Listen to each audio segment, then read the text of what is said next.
Monsieur le Premier ministre, vous avez dit dans votre déclaration de politique générale, je cite, « La tâche du présent gouvernement sera de continuer l'œuvre du précédent, de la conforter et de l'approfondir. » Monsieur le Premier ministre, je fais mienne une autre sagesse. La folie, c'est se comporter de la même manière et s'attendre à un résultat différent. Heureusement, les Sénégalais ne sont pas fous parce qu'ils savent les résultats que nous aurons. Chômage, pauvreté, maladie, immigration irrégulière, etc.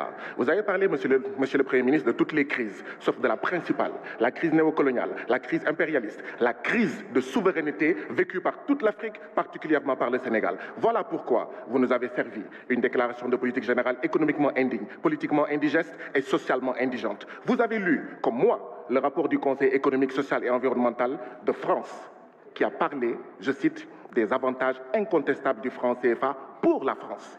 Dans ce rapport, le Conseil économique social de France disait « Les pays CFA, je cite, sont des marchés privilégiés pour la France ». Il disait, ce même rapport, je cite, « La liberté des transferts apporte une garantie aux intérêts français en Afrique ». Fin de citation. Aujourd'hui, le CFA ne bénéficie qu'aux intérêts extravertis. Comment osez-vous? Comment osez-vous, monsieur le Premier ministre, dire, je vous le rappelle, ce sont vos propos, je cite, « Le franc CFA est notre monnaie ».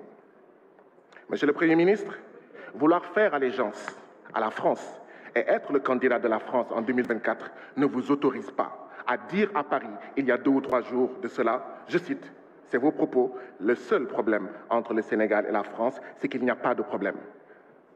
Nos parents, nos grands-parents, nos arrière-grands-parents, tirailleurs sénégalais, assassinés par centaines en 1944, ici, à Thiaroye, vous écoutent, vous entendent. Les victimes du néocolonialisme français d'hier à aujourd'hui vous entendent et vous regardent, monsieur le Premier ministre. Monsieur le Premier ministre, allégeance à l'impérialisme, le premier problème. Mais il y a un autre problème. Le problème de l'Afrique, c'est aussi des présidents, des ministres, des fonctionnaires milliardaires qui ont détourné, volé l'argent du peuple, le privant de santé, d'édifices, de sécurité, de tout. Or, l'impunité des grands entraîne l'incivisme des petits. Monsieur le Premier ministre, nous n'attendons rien de votre PSE, plan Sénégal emprisonnement, plan Sénégal enchaîné, plan Sénégal exploité.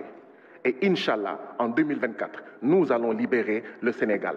Le libérer de la bourgeoisie bureaucratique APR et Benno Bokk Yakaar qui pille ce pays et qui fait piller ce pays par l'impérialisme en général et le français en particulier. En attendant 2024, où nous allons libérer le Sénégal, libérer Pape Alé Niang, libérer Amidia, libérer Mamadou Seck, libérer. La parole est à notre collègue.